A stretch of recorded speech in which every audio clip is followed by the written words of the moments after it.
नमस्कार दोस्तों, career with Ashutosh channel में आप सभी का स्वागत करता हूं। दोस्तों, आपके सामने उपस्थित हुआ हूं करंट इश्यूज की श्रृंखला में एक अति महत्वपूर्ण वीडियो लेकर, जो है पॉपुलेशन से संबंधित। जी हां दोस्तों, पीएम की आर्थिक सलाहकार परिषद ने एक स्टडी की और उस स्टडी में कुछ फाइंडिंग्स बहुत ही महत्वपूर्ण निकल कर आई हैं, जो आपके लिए इंपॉर्टेंट है एग्जाम के दृष्टिकोण से भी और व्यावहारिक ज्ञान के दृष्टिकोण से भी। जी हां दोस्तों, ये वीडियो उनके लिए उपयोगी है जो यूपीएससी की तैयारी कर रहे हैं या स्टेट पीसीएस की तैयारी कर रहे हैं या किसी भी प्रतियोगी परीक्षा की तैयारी कर रहे हैं या जो केवल व्यावहारिक ज्ञान के लिए भी देख रहे हैं, उनके लिए भी उतना ही ज्यादा महत्वपूर्ण है। क्योंकि आपको दिख रहा होगा यहाँ पर भारत की आबादी में घट गए हिंदू और 65 साल में कितनी बड़ी मुस्लिमों की आबादी, संपूर्ण जानकारी यहां पर आपको दी जा रही है। ठीक है, तो याद रखना है दोस्तों, अगर चैनल को सब्सक्राइब नहीं किया तो जरूर से सब्सक्राइब कर लें। ऐसे ही वीडियोस के लिए अपने दोस्तों में इस लिंक को कॉपी करिए और भेज दीजिए, ताकि ज्यादा से ज्यादा लोगों तक ये वीडियो पहुंचे और आप सबको बहुत ही महत्वपूर्ण इंफॉर्मेशन लगातार मिलती रहे।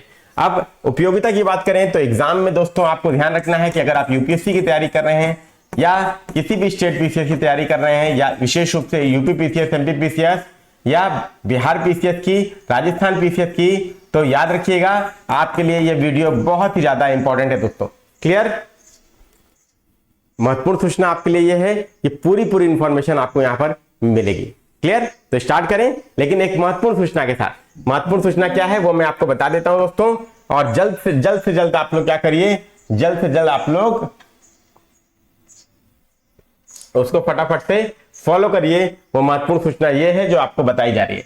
महत्वपूर्ण सूचना यह है कि अगर आप यूपी पीसीएस 2024 की तैयारी कर रहे हैं तो यूपी पीसीएस 2024 में दोस्तों इस बार 850 से अधिक पद होने की संभावना है और एक बहुत ही सुनहरा अवसर है। और एग्जाम में भी आपके पास काफी समय है। प्री परीक्षा आपकी लगभग अक्टूबर के आसपास होने की संभावना है, मेंस परीक्षा उसके 3 से 4 महीने बाद, तो लगभग पर्याप्त समय आपके पास है। आप लोग अगर चाहें तो इसी वर्ष दोस्तों अच्छी तैयारी करके यूपी पीसीएस में प्री और मेंस क्लियर करके, इंटरव्यू क्लियर करके इस बार एक पद दोस्तों पीसीएस का प्राप्त कर सकते हैं।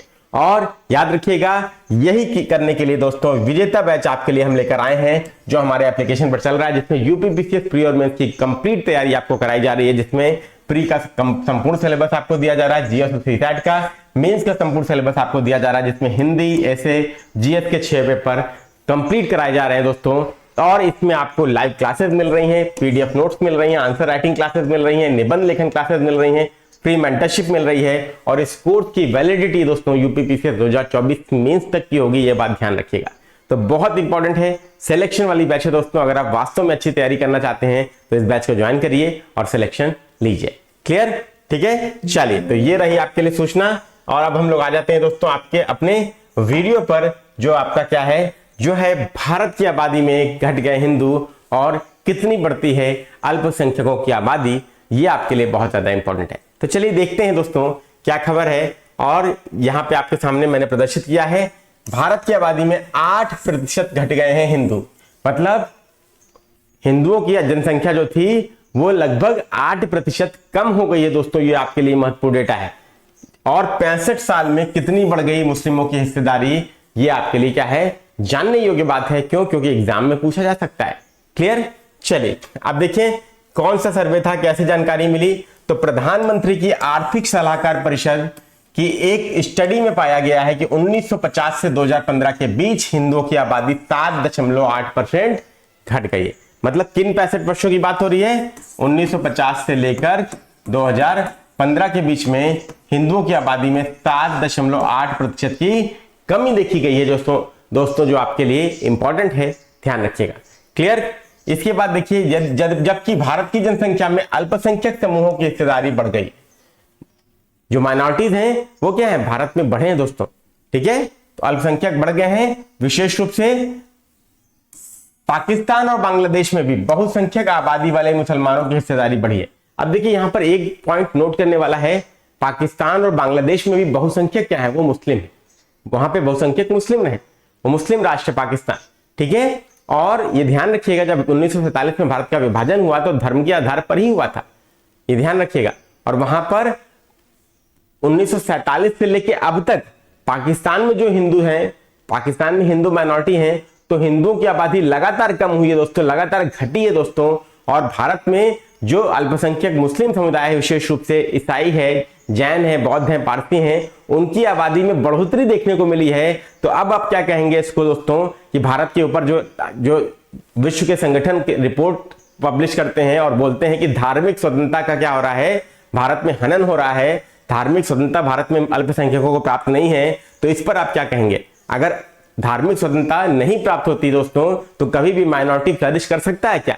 भारत जैसे देश में ही यह हो सकता है दोस्तों, बाकी विश्व में कहीं पूरे विश्व में आप चले जाइएगा आपको यह चीज नहीं मिलेगी जहां पर माइनॉरिटीज की पॉपुलेशन बढ़ रही है। तो इंडिया इज द कंट्री जहां पर सभी धर्म के लोग सर्वधर्म समभाव से रहते हैं, और जो बड़े बड़े विकसित देश हैं जो आक्षेप लगाते हैं, आरोप लगाते हैं, इनकी संस्थाएं आरोप लगाती हैं भारत के ऊपर कि भारत में जो है अल्पसंख्यकों का क्या हो रहा है, के अधिकारों का हनन हो रहा है, उनको स्वतंत्रता नहीं दी गई है, ये सरासर जो है एकदम गलत बात है। इसका प्रमाण दोस्तों यही मैं आपको दिखाना चाह रहा हूं, इसीलिए वीडियो मैंने आपके लिए कवर किया है दोस्तों, ये बात आप समझ सकते हैं। और यहां पे दोस्तों आप देख सकते हैं क्लियर कट माइनॉरिटी जो है वो पॉपुलेशन बढ़ रही है।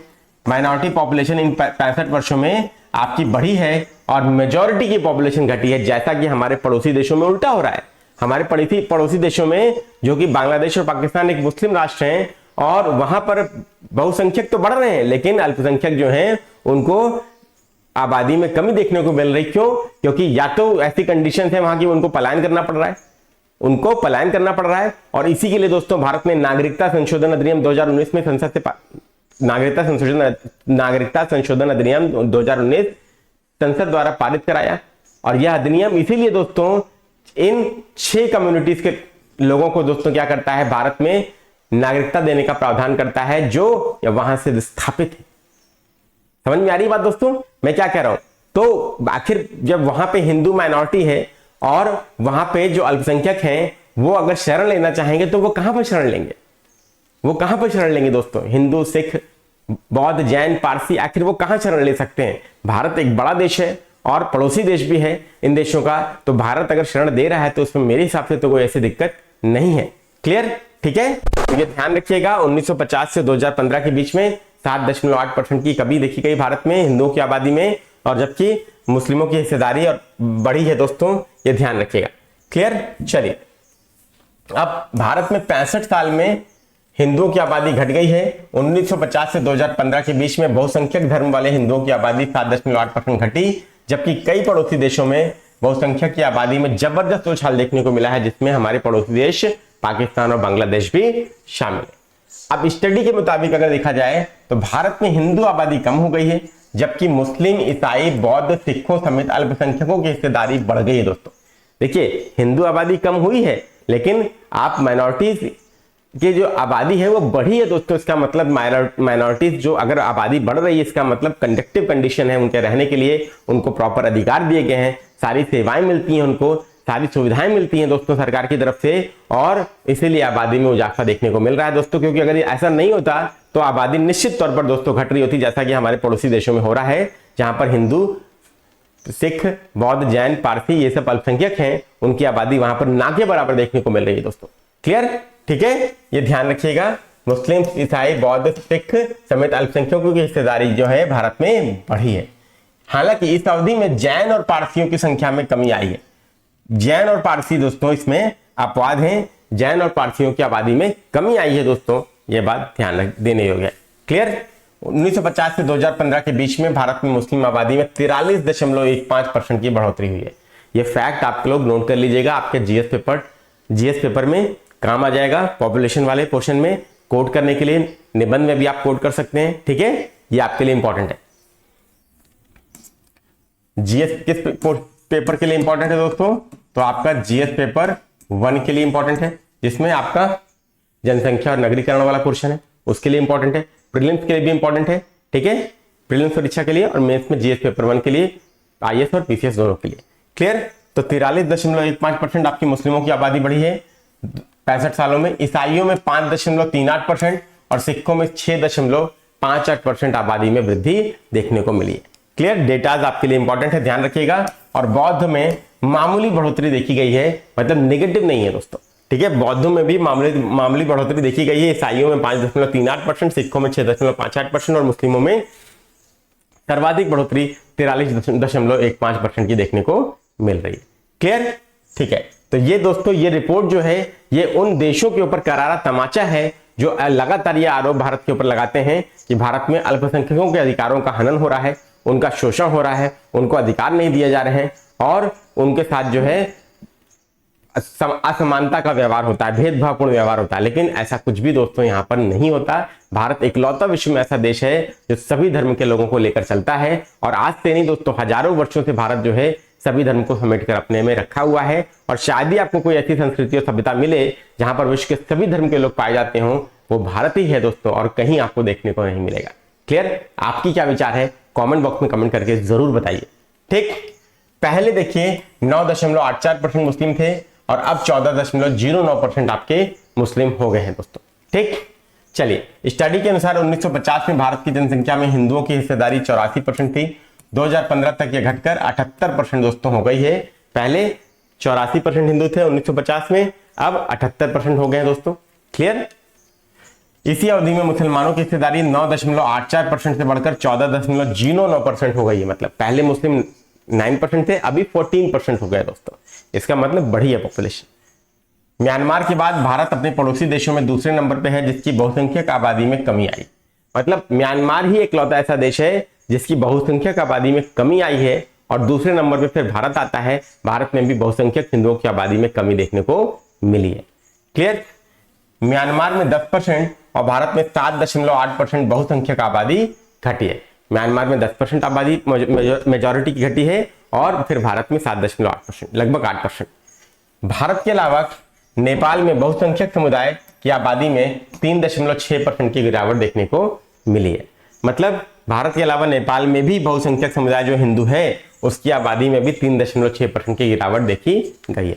ध्यान रखिएगा दोस्तों, 3.6% की गिरावट नेपाल में भी है, ये आपके लिए इंपॉर्टेंट है, point to be noted. Clear? चलिए, अब यहां पर दोस्तों भारत में मुसलमानों की जनसंख्या में तेजी से बढ़ोतरी हो रही है। ये इस रिपोर्ट में कहा गया है कि मई 2024 में जारी की गई है रिपोर्ट। इसमें दुनिया भर के 167 देशों का अध्ययन किया गया है। इस स्टडी के लेखकों का कहना है, मतलब जो इस पैनल में स्टडी करने के लिए लेखक थे उनका क्या कहना है, उनका ये कहना है कि दुनिया के ट्रेंड को देखते हुए भारत में एक स्थिरता पाई गई है। मतलब दुनिया का जो ट्रेंड है दोस्तों उसके तुलना में भारत में स्थिरता पॉपुलेशन में देखने को मिली है दोस्तों। ये काबिले तारीफ बात है। लेखकों का कहना है कि डेटा के विश्लेषण से पता चलता है कि भारत में अल्पसंख्यक न केवल सुरक्षित है बल्कि जनसंख्या में तेजी से इजाफा भी हो रहा है। ठीक है ना? जो मैं बोल रहा था आपसे वही बात देखिए, इस रिपोर्ट में भी कहा गया है कि भारत में अल्पसंख्यक जो है पूरी तरह से सुरक्षित है और बल्कि उनकी जनसंख्या में भी तेजी से इजाफा हो रहा है, जो आपके डेटा से आपको यहाँ पे एकदम स्पष्ट रूप से समझ में आ रहा है। क्लियर? तो ये मैंने क्या बोला, ये रिपोर्ट उन सभी बड़े बड़े विकसित राष्ट्रों के ऊपर क्या है तमाचा है, जो लगातार भारत के ऊपर क्या है ये आक्षेप आरोप लगाते हैं कि भारत में क्या है धार्मिक स्वतंत्रता का हनन है और अल्पसंख्यकों को अधिकार नहीं मिल रहे हैं, उनके साथ भेदभावपूर्ण व्यवहार हो रहा है, जबकि उनके अपने देश में ऐसा व्यवहार होता है। और उनको क्या है, चूंकि सारी अंतर्राष्ट्रीय संस्थाएं क्या है, सारी अंतर्राष्ट्रीय संस्थाएं कहीं ना कहीं जो है वो पश्चिमी देशों से गवर्न होती हैं, तो एशिया के देशों के लिए अक्सर ऐसी टिप्पणियां उनके द्वारा की जाती हैं। अभी हाल ही में मैंने एक वीडियो बनाया था जेनोफोबिया को लेकर कि अमेरिकी राष्ट्रपति जो बाइडेन ने भारत, चीन, रशिया और जापान के लिए कहा कि भारत के लोग जो है, चीन के लोग जो है या एशियाई लोग जो है जेनोफोबिया से ग्रसित है। इसका मतलब वो विदेशियों को पसंद नहीं करते। अब आप समझिए इस तरीके का स्टेटमेंट जो है जो भी दे रहा है उसकी मानसिकता क्या है, वो विकृत मानसिकता है, इसमें कोई दो राय नहीं है। और वो उसको इन देशों की भारत, चीन, रशिया और जापान की प्रोग्रेस जो है वो पसंद कतई नहीं आ रही है, इसमें कोई डाउट नहीं है। क्लियर?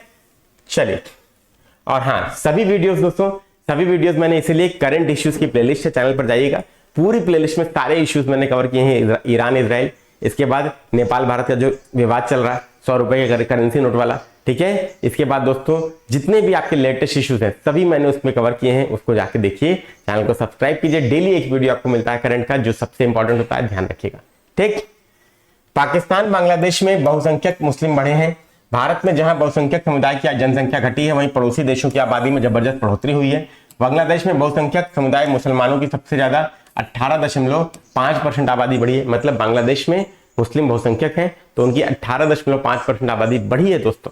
उसके बाद पाकिस्तान में 3.75% और अफगानिस्तान में 0.29% मुस्लिम आबादी बढ़ी है। पाकिस्तान में भी 3.75% मुस्लिम आबादी बढ़ी है और अफगानिस्तान में भी 0.29% आबादी बढ़ी है। ये क्या है, ये नोट करने वाली बात है। पाकिस्तान में बहुसंख्यक धार्मिक संप्रदाय हनफी मुस्लिम की हिस्सेदारी में 3.75% की वृद्धि हुई है। ठीक है, 3.75% की वृद्धि हुई है। और 1971 में बांग्लादेश अलग देश बनने के बाद कुल मुस्लिम आबादी की हिस्सेदारी में 10% की वृद्धि देखी गई। मतलब 1971 में बांग्लादेश अलग देश बना और उनकी कुल मुस्लिम आबादी की हिस्सेदारी में 10% की बढ़ोतरी देखने को मिली। ठीक, अब यहां पर आप देख सकते हैं दोस्तों, मैंने ये डेटा आपके सामने शो किया है चार्ट के फॉर्म में, जो क्या है, जो देश और बदलाव की दर को दिखा रहा है। तो म्यांमार में बहुसंख्यक की आबादी में देखिए कमी देखने को मिली है, 9.84% निगेटिव में है। भारत में कमी देखने को मिली है 7.82%, मतलब लगभग 8% की कमी भारत में बहुसंख्यक की आबादी में देखने को मिल रही है दोस्तों।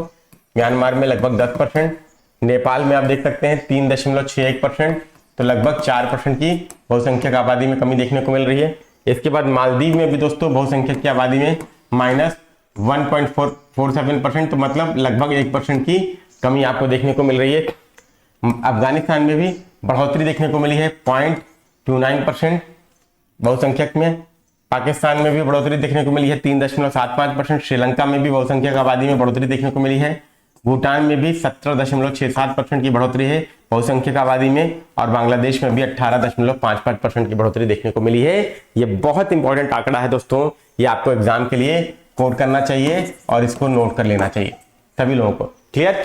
ठीक है ना, ध्यान रखिएगा, वेरी वेरी इंपॉर्टेंट आपके एग्जाम के लिए। अब दोस्तों देखिए, इसके अलावा म्यांमार में बौद्धों की आबादी जो है ये 10% घट गई है दोस्तों, ये इंपॉर्टेंट बात है। ठीक है, भारत के पूर्वी पड़ोसी देश म्यांमार की जनसंख्या में बहुसंख्यक समुदाय की हिस्सेदारी में सबसे अधिक गिरावट देखी गई। म्यांमार में थेरवाद बौद्धों की बहुसंख्यक आबादी 65 वर्षों में 10% कम हो गई। मतलब 65 वर्षों में म्यांमार में बौद्धों की आबादी में कमी देखने को मिली है। ठीक है, थेरवाद बौद्ध 10% कम हो गई इनकी आबादी। भारत और म्यांमार के अलावा नेपाल की बहुसंख्यक हिंदू आबादी में 3.6% की गिरावट देखी गई है। नेपाल में भी जैसा कि मैंने आपको दिखाया 3.6% मेजॉरिटी पॉपुलेशन कम हो गई। मालदीव में बहुसंख्यक समुदाय शफी सुन्नी की हिस्सेदारी में 1.47% की गिरावट आई है। मतलब मालदीव जो हमारा पड़ोसी देश है, जो अभी क्या है, चाइना के भड़कावे में आकर भारत के विरुद्ध उसने कई सारे स्टेटमेंट्स पास किए और अब उसकी इकोनॉमी को उसके कंसेक्वेंसेस झेलने पड़ रहे हैं, तो आप सब लोग जानते होंगे। और मालदीव में बहुसंख्यक समुदाय शफी सुन्नी की हिस्सेदारी में 1.47% की गिरावट आई है। ठीक, हालांकि मई 2024 की एक स्टडी के अनुसार बहुसंख्यक बौद्ध आबादी वाले भारत के पड़ोसी देश भूटान और श्रीलंका में भी क्रमशः 17.6% और 5.25% की वृद्धि देखी गई है। मतलब क्या दोस्तों, मई 2024 की स्टडी है ये, बहुसंख्यक बौद्ध आबादी वाले भारत के पड़ोसी देश, बहुसंख्यक बौद्ध आबादी वाले भारत के पड़ोसी देश, मतलब भूटान में क्या है, बहुसंख्यक में बौद्ध है। ठीक है, तो भारत के पड़ोसी देश भूटान में क्या स्थिति है दोस्तों, 17.6% की वृद्धि देखी गई है बहुसंख्यक में। मतलब भूटान में 17.6% बौद्धों की आबादी बढ़ी है दोस्तों। और श्रीलंका जो है भारत का पड़ोसी देश, वहां पर भी उनकी बहुसंख्यक आबादी में 5.25% की वृद्धि देखने को मिली है। इंपॉर्टेंट है दोस्तों ये डेटा रिपोर्ट, याद रखिएगा, पूरा एक एक चीज आपके लिए एक्सप्लेन करके बता रहा हूं। अब देखिए दोस्तों, विश्व की बात कर लेते हैं। विश्व के कुछ आंकड़े भी यहाँ पर शो किए गए हैं। स्टडी के अनुसार ऑस्ट्रेलिया, चीन, कनाडा, न्यूजीलैंड जैसे देशों और कुछ पूर्वी अफ्रीकी देशों की जनसंख्या में बहुसंख्यक समुदाय की आबादी में भारत की तुलना में ज्यादा गिरावट देखने को मिली है। ठीक है, जो मेजोरिटी है ऑस्ट्रेलिया, चीन, कनाडा, न्यूजीलैंड जैसे देशों में, उनकी तुलना भारत की तुलना में उनकी आबादी में ज्यादा गिरावट है। मतलब भारत में ही नहीं, केवल इन देशों में भी बहुसंख्यक आबादी में गिरावट देखने को मिली है। ऑस्ट्रेलिया, चीन, कनाडा, न्यूजीलैंड जैसे देशों में और कुछ पूर्वी अफ्रीकी देशों में भी। ठीक, 167 देशों में बहुसंख्यक समुदाय की हिस्सेदारी 1950 से 2015 से औसतन 22% कम हो गई है। मतलब एवरेज अगर देखा जाए तो वर्ल्ड एवरेज जो है कि जो मेजॉरिटी पॉपुलेशन घटी है, वो वर्ल्ड एवरेज जो है 22% है। और भारत में क्या है, भारत में 8% ही केवल घटी है। तो भारत में क्या तुलनात्मक रूप से देखा जाए तो कम कमी आई है, लेकिन वैश्विक तौर पर अगर देखा जाए तो औसतन जो है पूरे विश्व में बहुसंख्यकों की आबादी 22% की दर से घटी है इन 65 वर्षों में। ठीक, इसके अतिरिक्त 33 उच्च आय वाले आर्थिक सहयोग और विकास संगठन के देशों में बहुसंख्यक समुदाय की आबादी में 29% की औसत गिरावट देखी गई, जो वैश्विक औसत से थोड़ा सा अधिक है। मतलब जो आर्थिक सहयोग संगठन है आपका, आर्थिक सहयोग और विकास संगठन, जिसे हम लोग क्या बोलते हैं, OECD बोलते हैं, organisation of economic cooperation and development, ये जो है OECD जो है, ये संस्था जो है, इस संस्था में जो शामिल 35 उच्च आय वाले देश हैं, उनके यहाँ दोस्तों जो बहुसंख्यकों की आबादी है वो औसतन 29% की दर से घटी है, जो वैश्विक औसत 22% से भी अधिक है। यहाँ पर यह बात कही जा रही है। समझ में आ गई बात दोस्तों? तो आपके लिए डेटा, एग्जाम के लिए ये न्यूज़ बहुत इंपॉर्टेंट है। यूपीएससी के लिए, जीएस पेपर 1 के लिए आप इसको आंसर राइटिंग में यूज कर सकते हैं। जीएस पेपर 3 के लिए भी दोस्तों कहीं कहीं आप इसको उपयोग कर सकते हैं, ध्यान रखिएगा। और निबंध लेखन में भी निश्चित तौर पर आप इसको उपयोग कर सकते हैं, ठीक है, भारत के परिप्रेक्ष्य में भी और विश्व के परिप्रेक्ष्य में भी। अब आपके लिए एक क्वेश्चन है दोस्तों, क्वेश्चन क्या है? अब आपके लिए क्वेश्चन ये है कि आपको बताना क्या है, मैं यहां पर लिख के बता दे रहा हूं आप लोग को, मैं यहां पर लिख के बता दे रहा हूं आप लोग को।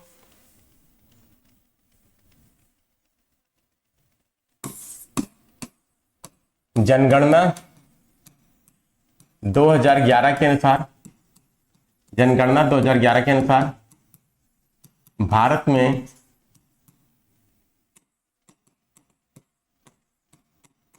बौद्धों की आबादी